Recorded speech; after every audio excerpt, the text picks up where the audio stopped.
Hey there, guys. All right, and welcome back to another week of World War II. We're on to number 82, March 21st, 1941. Culling the Nazi Wolfpacks. Submarines, spies, China, and Africa. Nothing to add here at the start, so let's go ahead and dive right in. You got 3 aces. Oh, yeah, good hand. Oh, not that kind of aces. Oh, yeah. That's not good at all, then. Okay. March 21st, 1941. It's good to have an intelligence service, right? Spies and agents that can monitor the enemy or a possible future enemy to keep tabs on what they're up to. The thing about such a service, though, is that it's not much use when you don't believe what they tell you. Dun, dun, dun. Alright, so who's mistrusting who? I'm Indy Nidell. This is World War II. Last week, the Americans signed Lend-Lease into law, allowing the U.S. to supply other nations, mainly Britain, as much war material as they like regardless of cash flow. The Nigerian advance in East Africa continued. The Germans continued sending troops into Bulgaria, preparing for their upcoming invasion of Greece. And Italy began a new offensive against the Greeks from Albania. That offensive grinds to a halt the middle of this week. Units of the Greek 1st Division, who've repeatedly held off the Italians in the Battle of Hill 731 since the 9th, are finally relieved by those of the 17th Division, the 17th.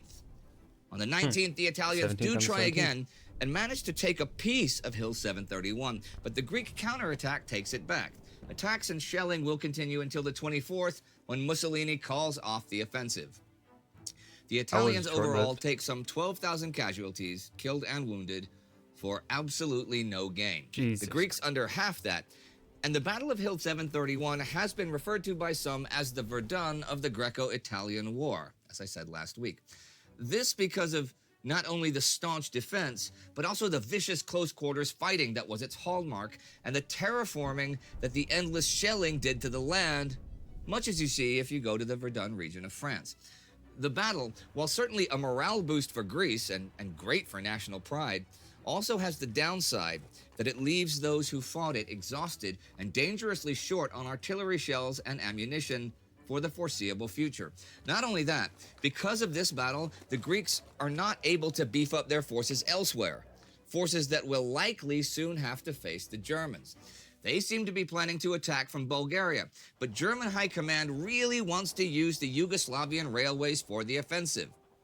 Yugoslavian regent Prince Paul has resisted pressure for months to join the Axis powers, though after meeting Hitler last week, he pretty much realized that he had to choose Germany or Britain, and realistically, what could Britain possibly offer him? This week, in a meeting of the Royal Council in Belgrade, he makes it known that he is ready to agree to join the Tripartite Pact and even allow German units passage through his country. 4 ministers resign in protest. Street demonstrations soon follow, expressing a strong dislike for Nazi Germany. But again, Paul doesn't think he has much choice if he wants to spare his country from invasion. The official signing to join the Axis... I can't blame him. I really can't. Like, he's looking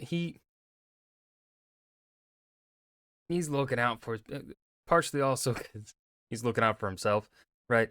If he were to, say no to the Germans, he'd get invaded and he'd lose power. But also, I think, let's be a bit optimistic in our world leader, in one of the country's leaders here. And I think that he's also, just optimistically believe he's also doing it for his people. Axis powers will happen next What he week thinks is best. in Vienna. German troops are on the move, though, not only in the Balkans.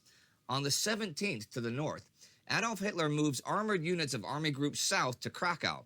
The British know this from Enigma intercepts. Also that day, German aircraft appear over the Baltic port of Liepaja.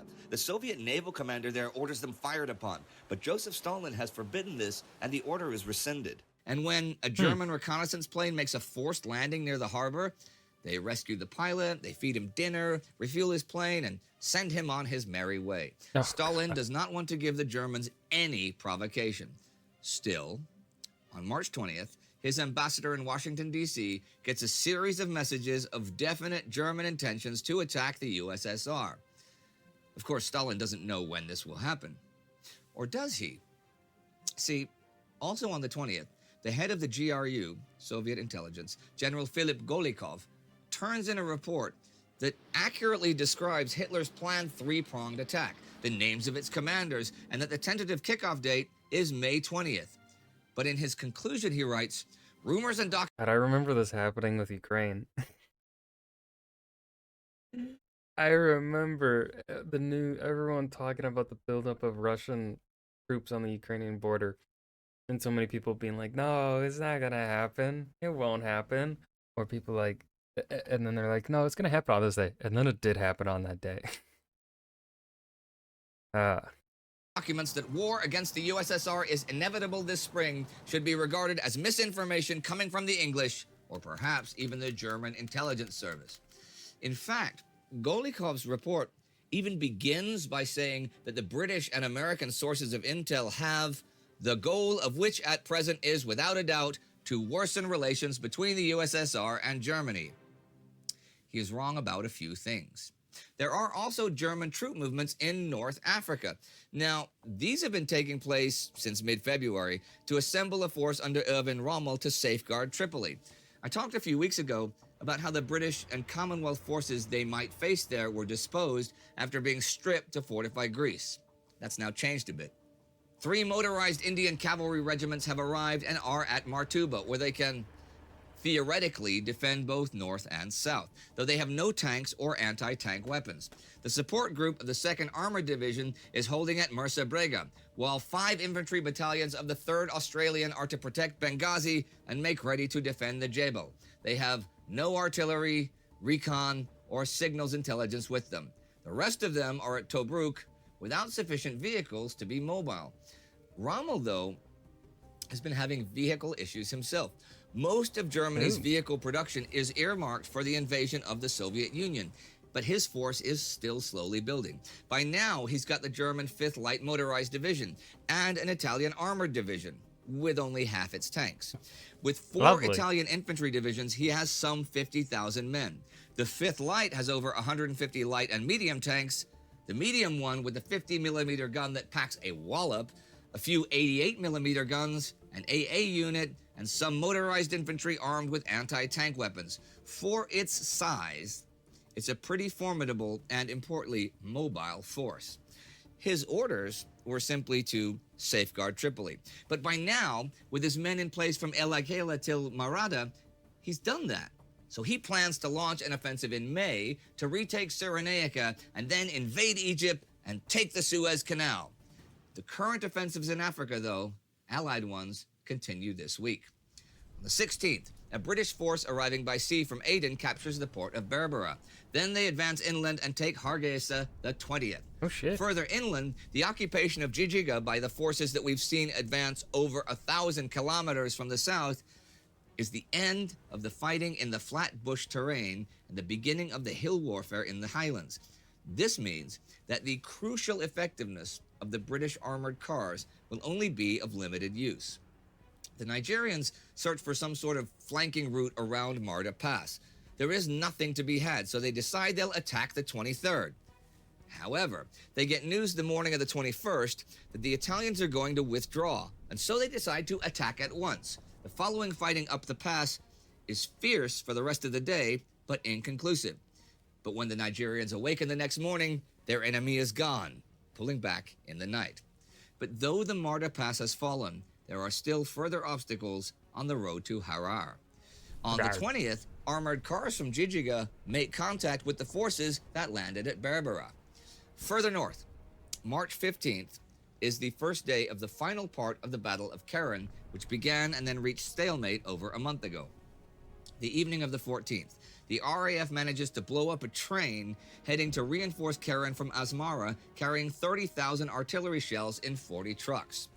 The 16th sees the 5th Indian Division take Fort Dologorodak, south of Keren Road. They managed to hold it for the rest of the week, even while exposed to enemy fire from 3 sides and with themselves running out of food and ammunition. The 4th Indian Division, however, is unable to take the peaks and ridges of Sanchil and takes heavy losses trying. March 25th is the date now set for the final push. There is a big push this week, though. by There's the so many Japanese. happening, dude. On the 14th, they send It's 3 a little columns of men, overwhelming. more than 50,000 troops of the 11th Corps, from Anyi and the river region opposite Nanchang to try and take Shangao and destroy the Chinese nationalist 19th Army, attacking its headquarters. The Japanese do take it the following day, but Chinese airstrikes destroy their supply lines and their ammo and food reserves. This stalls the Japanese advance, and the Chinese use the lull to dig in and reinforce. The Japanese attack again the 17th, but by this time, there are 100,000 Chinese in 3 defensive lines of trenches. The attackers do not even make it through the first line, taking heavy casualties from entrenched Chinese with machine guns. Let's go, China. Next day, they attack behind a smokescreen, reach the line, and a vicious hand-to-hand battle follows. Both sides take big casualties, and the Japanese breach the first line of defense. For the rest of the week, there is a lull in fighting after this, as the Japanese call in reinforcements, and the Chinese bring up men and material from the third line to the second. Well, that's one version.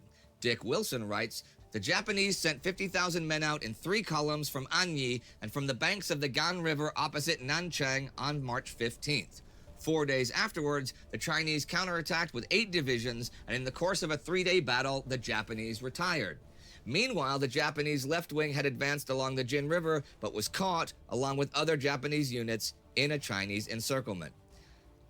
Either way, it's not good news for the Japanese.